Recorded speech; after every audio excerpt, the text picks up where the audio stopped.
siang Pak Trasno.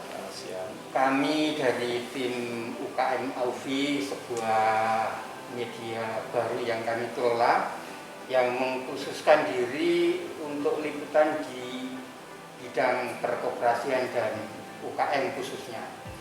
Kami ingin mendapatkan penjelasan karena teman-teman gerakan koperasi sudah banyak yang mengatakan bahwa koperasi itu sudah syariah. Secara detail seperti apa, karena kami juga masih sangat awam tentang syariah ini, apalagi di gerakan koperasi sendiri teman-teman juga belum banyak yang bisa menjelaskan tentang koperasi syariah seperti apa.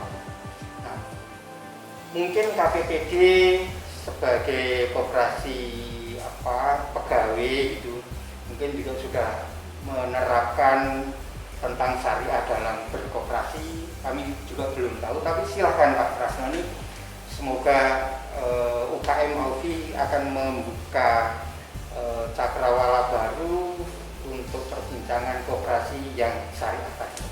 Silahkan Pak. Baik, terima kasih Pak Margono. Jadi apa yang akan saya sampaikan ini saya rangkum dari seorang ustadz. Beliau adalah narasumber di MUI. Kalau ada MUI mau memutuskan sesuatu itu beliau diminta pendapatnya.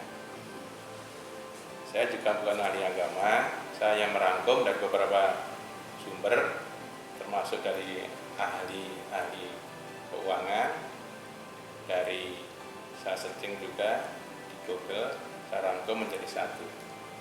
Jadi ini hanya pendapat kami. Kalau ada yang lebih baik, monggo silahkan. Paling enggak kita membuka cakrawala. Konsep syariah itu seperti apa? Koperasi itu berdiri di mana? Apakah koperasi sudah syariah atau belum? Mari kita lihat paparan ini.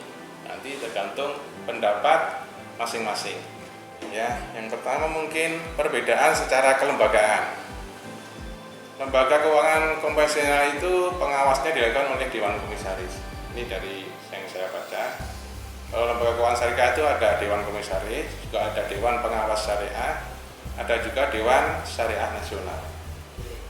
Nah, dalamnya Al-Quran tentang larangan riba, artinya syariah itu kan berarti non riba ya, tidak riba. Itu jelas dalam surat Al-Baqarah disebutkan ayatnya 275, 276, 278, 279. Al-Imran ayat 130, An-Nisa ayat 161, Ar-Rum ayat 39 tentang larangan riba semua.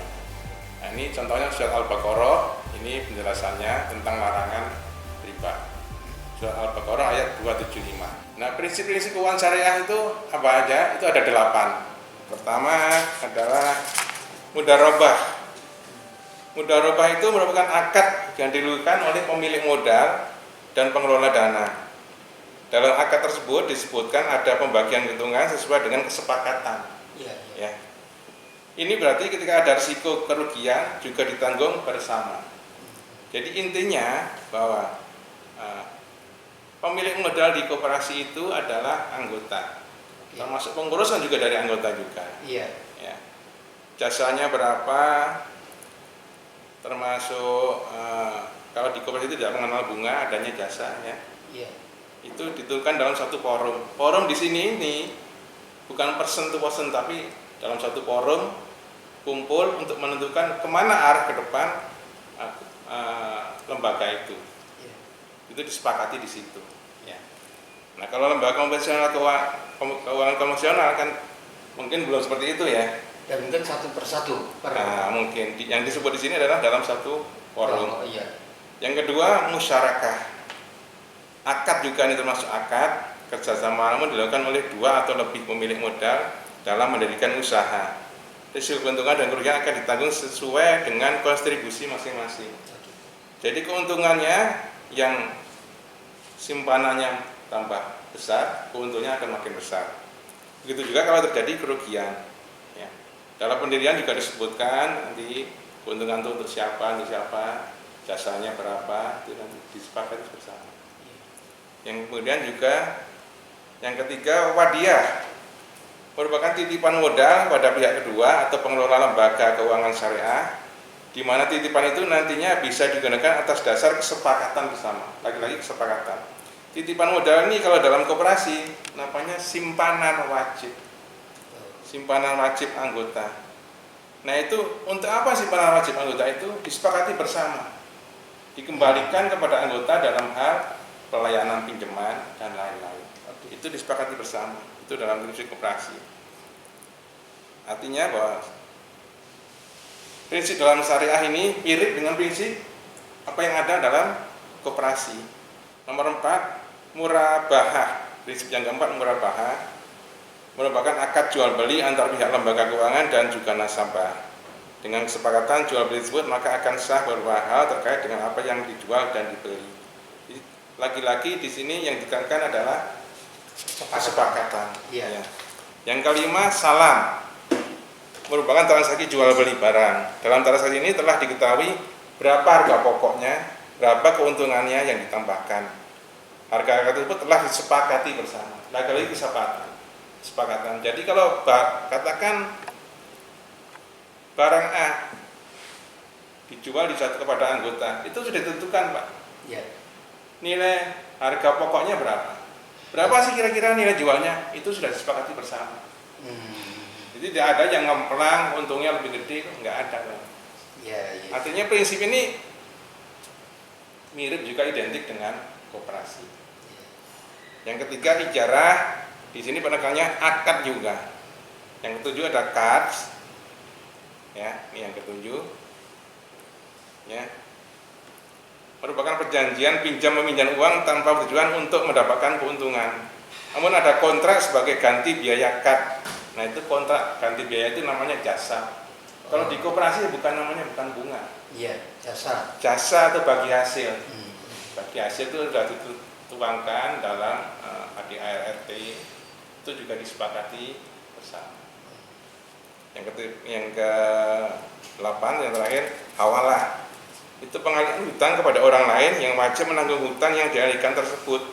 Ini sama saja kayak asuransi. Ya. Jika orang itu anggota itu meminjam meninggal, itu yang menanggung makalah pihak lain untuk melunasi hutangnya itu. Hingga kalau orang itu meninggal, maka dia meninggal tidak menanggung hutang karena ditutup oleh yang menanggung lembaga ini. Kalau di KPBD sudah dikelola oleh namanya dana risiko. Sudah berapa lama Pak mengelola dana risiko? Dana risiko sudah dikelola kurang lebih sudah antara 10 tahunan ya. Sudah lama ya Pak? Ya kurang lebih antara ya di atas 5 tahun lah. Di atas 5 tahun. Iya, tadinya dikelola oleh asuransi. Tapi kayaknya ini lebih baik dikelola sendiri karena kalau anggota meninggal itu prosesnya lebih cepat. Lebih cepat. Jadi nggak ada nanti ada anggota yang meninggal itu meninggalkan hutang, nggak ada, Pak. Iya. Karena hutang itu akan ditanya nanti, Pak. Hutang itu dibawa mati kalau belum lunas. Iya. Maka KPWD membebaskan hutang itu dengan dijamin oleh namanya dana risiko. Nah, ini Pak perbedaan secara umum lembaga keuangan syariah dan konvensional. Perbedaan nomor satu yaitu melakukan investasi yang jelas hukum halal dan haramnya. Itu disepakati dalam forum, Pak. Maksudnya uang anggotanya itu untuk investasi apa itu sudah jelas, Pak. Untuk pinjaman, untuk pelayanan barang apa, untuk beli apa itu sudah jelas semua, Pak. Tapi kalau lembaga konvensional keuangan, lembaga keuangan konvensional, investasi yang dilakukan kita nggak tahu, Pak, mungkin nasabah itu untuk apa sih kita nabung, investasi mana tahu kita diinvestasikan untuk apa. Oke. Nah, itu kan tergantung pada Kebijakan kebijakan manajemen. Oh, kebijakan manajemen. Iya, padahal diketahui disampaikan secara umum ini mungkin, Pak, ya, saya juga nggak tahu itu. Mungkin ini untuk investasi apa itu mungkin disampaikan secara tidak dalam satu forum kayak koperasi, Pak, ya. Iya. Jadi masih ada tersimpan kerahasiaan kemungkinan. Nah, itu saya nggak bahas sampai situ. Kemudian juga prinsip yang kedua adalah berdasarkan prinsip bagi hasil, Pak. Perbedaan yang kedua, peserta disepakati pada waktu akad, Pak. Lagi-lagi akad, kesepakatan. Akad itu kumpul untuk menyepakati beberapa kesepakatan. Kebijakan manajemen kedepannya seperti apa sih itu. Jumlah pembagian laba meningkat sesuai dengan meningkatnya keuntungan. Nih, kalau syariah, Pak. kerugian ditanggung bersama. Tapi kalau lembaga keuangan konvensional, dasarnya bukan bagi hasil, adalah bunga. Ya, itu bedanya pokok. Jumlah bunga tidak meningkat walaupun keuntungan meningkat, tetap Pak. Kita nabung satu lembaga keuangan, pernah nggak bunganya naik apabila lembaga keuangan itu keuntungannya naik? Kan tetap segitu sesuai dengan jam awalnya Pak ya, bunganya berapa, sesuai dengan bunga yang berlaku. Kemudian juga perbedaan yang ketiga, kalau syariah itu hubungannya adalah kemitraan Pak. Antara pengelola dengan anggota itu kita mitra Pak. Tidak ada kita ini kreditur debitur Pak. Kita mitra. Kebetulannya pengurus itu diberikan kewenangan untuk mengurus. Tapi hubungannya bukan kreditur debitur Pak. Mitra semua, karena semua juga pemilik lembaga ya. Betul. Tapi kalau di konvensional Pak, hubungannya adalah antara kreditur debitur. Kemudian landasan hukumnya, kalau syariah itu jelas hukum syariah, ya. Mahkamah, juga dalam undang-undang lembaga keuangan. Tapi kalau konvensional ya khusus lembaga keuangan aja. Di samping itu, imbalan hasilnya adalah kalau syariah itu prinsip bagi hasil dan pembagian keuntungan yang jelas. Berdasarkan modal yang ditabung, yang ditanam ya. Betul. Disepakati secara bersama-sama, lagi-lagi kesepakatan. Kalau dalam konvensional sistemnya bukan imbalan hasil, sistem bunga. Jadi koperasi nggak kenal bunga Pak. Bagi hasil itu jasa. Ya. Kemudian juga di syariah ada lagi denda, diambil sebagai keuntungan prinsip pendidikan dan penegasan, dihitung sebagai bukan pendapatan denda itu, tapi sebagai suatu unsur pendidikan. Seperti kita kemarin kan karena pandemi, tagihannya kan diturunkan Pak. Umurnya pinjamannya diperpanjang. Katakan umurnya itu 3 tahun, kami tagihnya dikurangi dari 100% jadi 65%. Tapi tidak dikenakan tambahan bunga. Tambahan jasa tidak ada. Iya. Tapi kalau di konvensional Pak, saya nggak tahu itu, ya mungkin dikenakan tambahan bunga Pak. Karena berdasarkan informasi teman-teman itu umur pinjamannya ditambah, tapi jasanya katanya ditambah juga. Itu bedanya syariah dengan konvensional. Hubungan bisnis adalah kalau syariah kemitraan, tadi saya jelaskan dalam prinsip-prinsip. Kalau konvensional ada antara kreditor dan debitur. Kemudian juga kalau landasan hukum ya, lanjut ya. Sekarang landasan hukum. Koperasi, landasan hukum koperasi itu apa sih? UUD 45 Pak, pasal 33 ayat 1 disebutkan perekonomian diusul sebagai suatu usaha bersama atas asas kekeluargaan. Nah, pengejauhan tangannya Pak, kalau dalam Undang-Undang Nomor 25 tahun 92 yang disebut usaha bersama atas asas kekeluargaan itu adalah koperasi Pak. Ya. Nah, sekarang seorang proklamator seperti Bung Hatta, beliau kan dari Sumatera Barat, agamanya sangat kuat Pak. Apa iya sih meletakkan landasan perekonomian itu dasarnya riba? Mungkin enggak? Itu tertuang dalam Undang-Undang Dasar 45 ayat pasal 33 ayat 1. Ini sang proklamator Pak, pencetusnya. Dan kekeluargaan itu artinya sudah berembuk ya. Betul sekali. Nah, ini pengejauhan tangannya nih Pak, kalau di Undang-Undang Dasar ini. Menurut Undang-Undang Nomor 25 tahun 92 itu adalah koperasi Pak. Jadi kesimpulannya Pak, masa iya Bung Hatta menyuruh landasan ekonomi Indonesia riba Pak? Walaupun itu tidak tertulis, tetapi tersirat dalam filosofi ya Pak. Betul. Nah, sekarang tadi sudah ada prinsip-prinsip syariah. Sekarang sifat-sifat koperasi itu seperti apa sih? Ya. Pengambilan keputusan dilakukan berdasarkan kesepakatan pada forum tertinggi. Kesepakatan tadi Pak. Artinya sifat koperasi dengan prinsip syariah ini mirip Pak. Tidak jauh beda. Kemudian juga hubungan antara koperasi dengan anggota kemitraan. Syariah juga kemitraan. Dan itu kekeluargaan lagi. Kekeluargaan. Iya. Dalam koperasi tidak ada istilah bunga, melainkan jasa atau bagi hasil, Pak. Syariah juga seperti itu. Kemudian jasa atau bagi hasil ditentukan atas dasar akad kesepakatan pada saat kumpul RAT. Iya. Jasanya sekian persen, bagi hasilnya sekian persen. Setuju Pak enggak? Kalau setuju ya udah. Jadi dari hasil jasa itu nantinya dikembalikan lagi kepada pemilik modal anggota. Jadi forum itu sebagai akumulatif Betul. person ya Pak. Nomor 5, jumlah pembagian laba meningkat sesuai dengan meningkatnya keuntungan. Ini juga prinsip syariah. Kerugian ditanggung bersama. Ini juga prinsip syariah. Iya. Yang nomor 7, berdasarkan prinsip bagi hasil yang disepakati pada anggaran dasar anggaran rumah tangga. Iya. Ya. Jadi secara urutan mulai dari Undang-Undang Dasar sampai pada Undang-Undang Perkoperasian memang sudah menegaskan adanya syariah ya Pak. Betul sekali. Nah kesimpulannya Pak, akad itu kesepakatan Pak ya. Iya. Itu menjadi kalau saya lihat tadi perbedaan utama antara lembaga syariah dan lembaga keuangan konvensional. Ya. Lembaga syariah itu hadir untuk melaksanakan dan menjaga akad yang telah disepakati Pak. Karena akad itu telah disepakati Pak. Iya. Kedepan ini kita mau ngapain sih? Jasanya berapa? Keuntungannya untuk apa? Itu disepakati dalam satu forum namanya akad. Kesepakatan bersama itu namanya akad. Ya. Prinsip-prinsip dalam koperasi sama dengan atau identik dengan prinsip-prinsip keuangan syariah. Itu yang saya rangkum dari pendapat Ustadz. Saya rangkum dari beberapa narasumber. Kalau ada pendapat yang lebih baik, monggo silakan. Ini baru menurut pendapat saya, Pak. Ya. Kalau saya di Besar Agama, saya bukan ahli agama, saya juga bukan ahli lembaga keuangan. Ini baru rangkuman, paling enggak membuka cakrawala. Syariah itu seperti apa? Koperasi itu bagaimana berdiri? Ya, paling enggak kita membuka pikiran kita, Pak.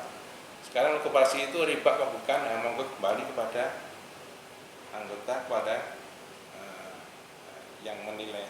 Ya. Pak Trasno, kalau tadi kita sudah melihat dari landasan filosofinya Bung Hatta sampai pada Undang-Undang Perkoperasian kan memang tidak disebutkan syariah, letterlock gitu ya. Ya. Tetapi itu kan sudah ada prinsip filosofinya seperti itu. Nah, sekarang ini pemerintah sendiri sedang menggalakkan tentang keuangan syariah. Betul. Lalu pertumbuhannya cukup bagus tentang syariah ini, walaupun masih kalah dengan pertumbuhan di negara-negara tetangga kita. Ya.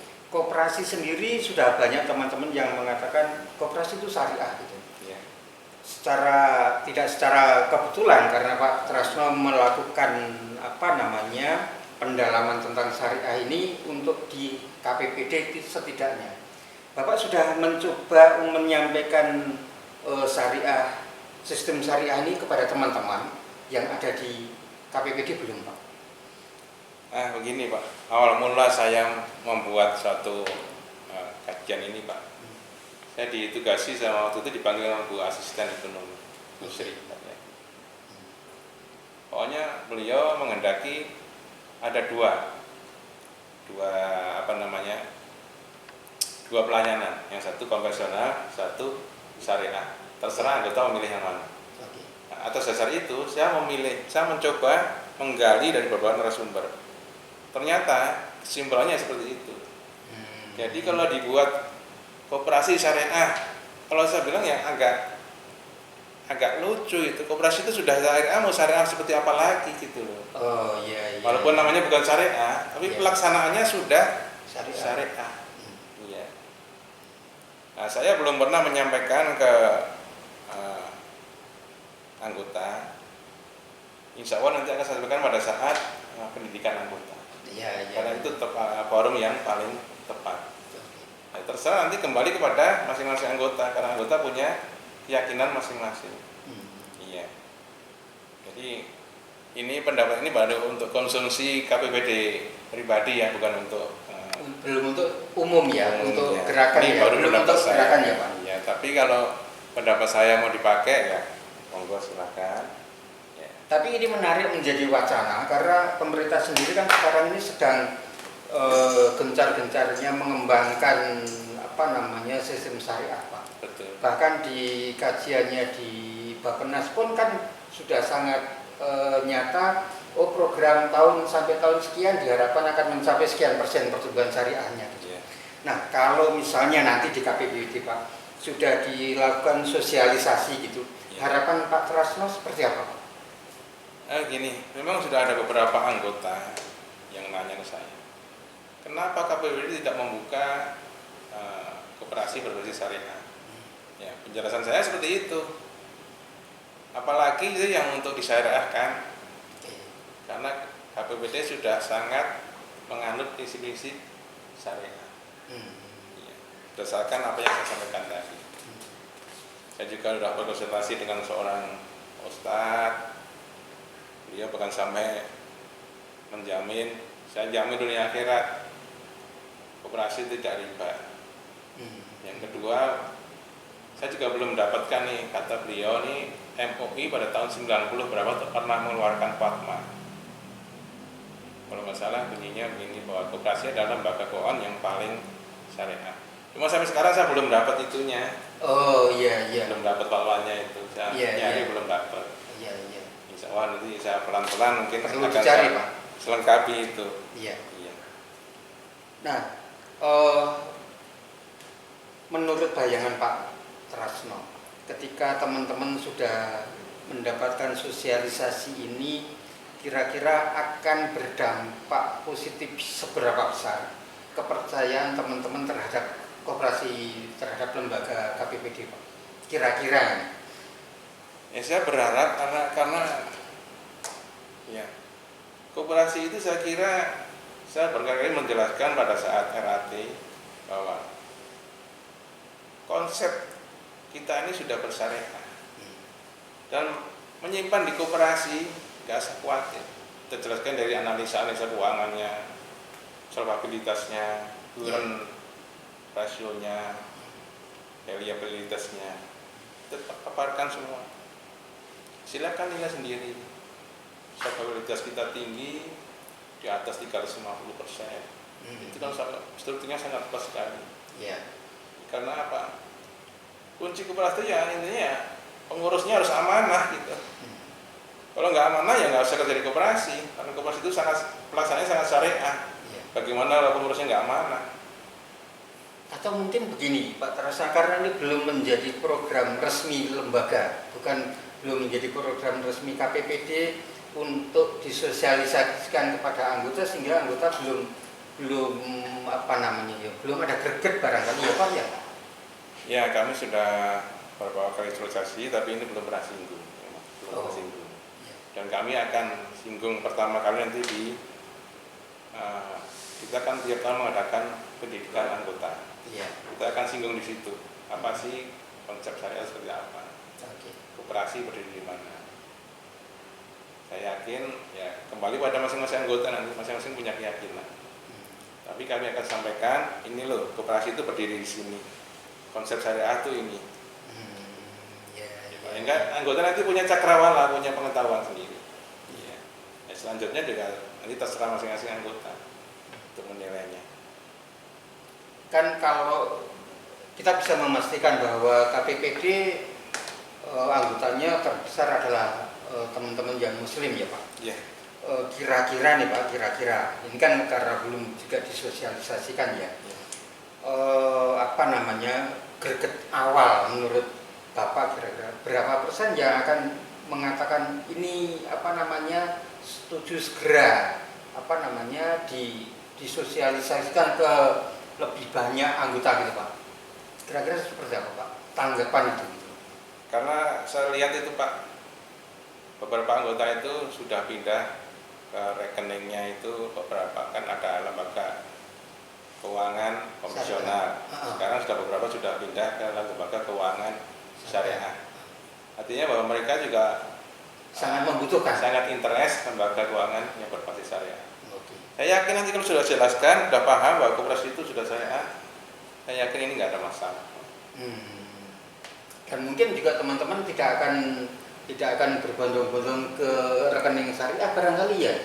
Ya kalau di lembaga keuangan selama yang sudah jalan ya itu monggo silakan.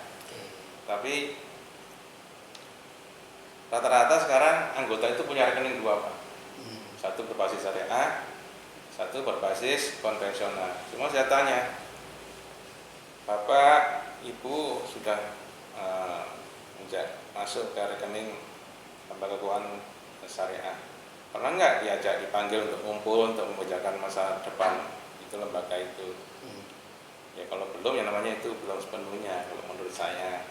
Kalau saya salah, saya mohon maaf. Kalau menurut saya itu yang namanya syariah ya kita kumpul, menentukan kebijakan ke depan seperti apa, pembagian hasilnya seperti apa.